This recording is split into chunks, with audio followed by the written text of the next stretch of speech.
వేదిక ముందున్న మా అన్నదమ్ములకు ఆడబిడ్డలకు పాత్రికేయ మిత్రులకు అందరికీ హృదయపూర్వకంగా నమస్కారాలు. ముఖ్యంగా ఈరోజు ఒక సమావేశం మనం ఏర్పాటు చేసుకునే ఉద్దేశం మీకు తెలుసు. 12 తారీఖు నాడు మన పార్టీ అధ్యక్షులు పెద్దలు గౌరవనీయులు తెలంగాణ తొలి ముఖ్యమంత్రి కేసీఆర్ గారు తిరిగి జంగు సైరన్ ఊదడానికి కథన భేరి మోగించడానికి మన కరీంనగర్కే వస్తూ ఉన్నారు. తప్పకుండా ఆ కార్యక్రమాన్ని విజయవంతం చేసే క్రమంలో ఈరోజు 7 నియోజకవర్గాల ముఖ్యులను ఈ సమావేశానికి ఆహ్వానించుకోవడం జరిగింది. మీ అందరితో కూడా ప్రార్థన, మీ అందరితో కూడా విజ్ఞప్తి. కేసీఆర్ గారికి కరీంనగర్ అనే సెంటిమెంట్ ఉన్న విషయం మీకు బాగా తెలుసు. కరీంనగర్లో ఏ కార్యక్రమం ప్రారంభించినా తప్పకుండా విజయవంతం అవుతుంది అనేది మన నాయకుడి యొక్క విశ్వాసం. అందుకే ఆనాడు పార్టీ పెట్టిన తర్వాత మొట్టమొదటి సింహగర్జన సభ, ఆనాటి ఆంధ్ర పాలన మీద ఆ రోజు సింహంలాగా గర్జించిన కేసీఆర్ గారు ఆనాడు ఎంచుకున్న పట్టణం కూడా ఇదే కరీంనగర్. మే 17, 2001 నాడు ఆనాటి ఆంధ్ర పాలన మీద సింహగర్జన, మళ్ళీ ఒక్కసారి ఈరోజు అబద్ధాల రేవంత్ రెడ్డి పాలన మీద మళ్ళీ కథన బేరి మోగించడానికి జంగు సైరన్ ఉదడానికి 12 నాడు, మార్చి 12 నాడు మళ్ళొక్కసారి భారీ బహిరంగ సభ అదే వేదిక ద్వారా అదే SRR కాలేజీ మైదానంలో అక్కడనే జరుపుకోబోతా ఉన్నామనే మాట కూడా నేను మీ అందరికి విజ్ఞప్తి చేస్తూ ఉన్నా. ఈరోజు పోస్టర్లు ఆవిష్కరించుకున్నాం. ఈ పోస్టర్ గ్రామ గ్రామానికి పోవాలి, ప్రతి మండలానికి పోవాలి, ప్రతి పట్టణానికి పోవాలి.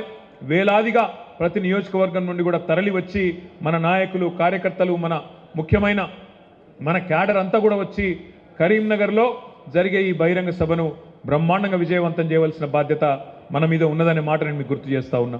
ఇక ఎన్నికల శంఖారావం కరీంనగర్ నుంచే మన పెద్దలు కేసీఆర్ గారు వచ్చి ఇక్కడ నుంచే ప్రారంభించబోతున్నారు. ముఖ్యంగా వినోదన గురించి ఇప్పటికే చాలామంది సోదరులు కౌశిక్ రెడ్డి గారు కానీ, కమలాకర్ అన్న కానీ, బాలకృష్ణ అన్న కానీ అందరూ కూడా చాలా బ్రహ్మాండంగా వివరంగా చెప్పినారు. నేను మీ అందరితో ప్రార్థించేది ఒకటే, మీరు చూస్తున్నారు జరుగుతున్న రాజకీయ పరిణామాలన్నీ మీరు చూస్తూ ఉన్నారు. నిన్నగాక మొన్న భారత ప్రధానమంత్రి నరేంద్ర మోడీ గారు మన తెలంగాణకు వచ్చి మరి ఆదిలాబాద్ పార్లమెంటుకు ఇంకొకడికి వచ్చి ఏదో 1-2-3 కార్యక్రమాలకు శంకుస్థాపన లేచి హడావుడి చేసిపోయింది. ఆ సందర్భంగా రేవంత్ రెడ్డి గారు మాట్లాడిన మాటలు మీరు విన్నారు. నిన్న కూడా రేవంత్ రెడ్డి గారు మహబూబ్ నగర్లో మాట్లాడిన మాటలు కూడా మీరు వినే ఉంటారు. గత 3 నెలలుగా రేవంత్ రెడ్డి గారు మాట్లాడుతున్న మాటలు మీరు అందరూ కూడా గమనిస్తున్నారు, వింటున్నారు. కానీ నాకైతే నిన్న అర్థం కాలేదు. మహబూబ్ నగర్లో ఆ భాషా ప్రయోగము, ఆ ఆవేశంతో ఊగిపోవడము, నోటికొచ్చిన మాటలు, అంటే అధికారంలో ఉండి కూడా ఇంత ఫ్రస్ట్రేషన్ ఎందుకో, ఇంత ఆగమాగం ఎందుకు అవుతుండో నాకైతే అర్థమవుతలేదు.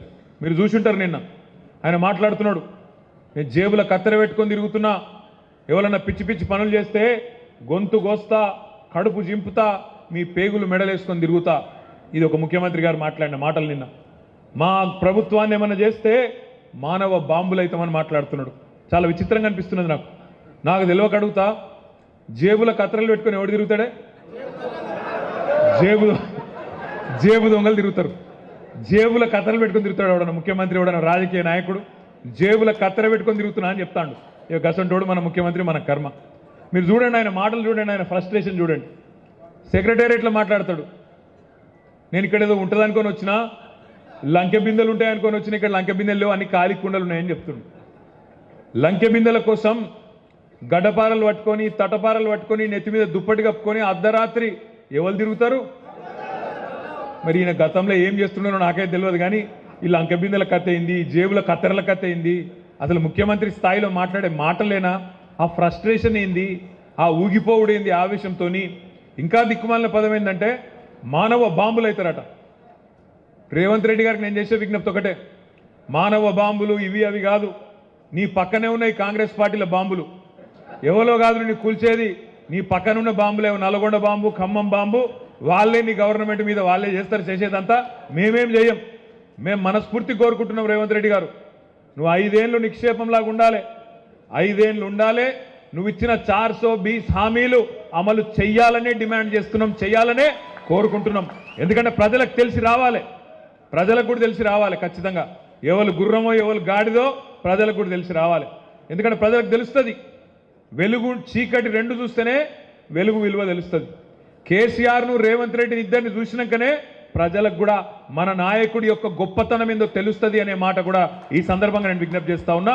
అందుకే రేవంత్ రెడ్డి గారు బీపీ పెంచుకొని ఆగమాగం కాకు, నీవు బీపీ గోలు వేసుకో, మంచిగా సల్లగా కూసో, నీకు మా వైపు నుంచి ఏం ప్రమాదం లేదు. నీకు ప్రమాదం అంటూ ఉన్నదంటే నీ పక్కన కూర్చున్న నీ కాంగ్రెస్ వాళ్ళతో ఉన్నది తప్ప మా నుంచి నీకేం బాధ లేదు. నువ్వు 5 ఏళ్ళు కొనసాగు, నువ్వు అట్లే ఉండు. 420 హామీలు ఇచ్చినావు, 1 కాదు 2 కాదు 420 హామీలు ఇచ్చినావు. ఆ 420 హామీలు నిలబెట్టుకోకపోతే ఎంబడబడతాం, ఎంటాడతాం, ఇడిచిపెట్టమనే మాట కూడా నేను విజ్ఞప్తి చేస్తా ఉన్నా. మిత్రులారా, మీ అందరికీ నేను ఒకటే కోరేది, ఈరోజు మార్చి 7వ తారీఖు సరిగ్గా రేవంత్ రెడ్డి ప్రభుత్వం వచ్చి 90 రోజులు నిండిన రోజు ఈరోజు. మార్చి 17 నాడు 100 రోజులు నిండుతుంది. 100 రోజుల్లో చాలా చేస్తా అని చెప్పిండు రేవంత్ రెడ్డి గారు. ఏమేం చెప్పిండు ఒకసారి యాద్ చేసుకోండి. కేసీఆర్ బిచ్చమేసినట్టు ఇస్తున్నాడు 10,000 రైతు బంధు. నేను రాగానే 15,000 ఇస్తా, మీరు ఒక్క 10 రోజులు ఆగితే నేను 15,000 రూపాయలు మీ ఖాతాలు ఇస్తా అన్నాడు.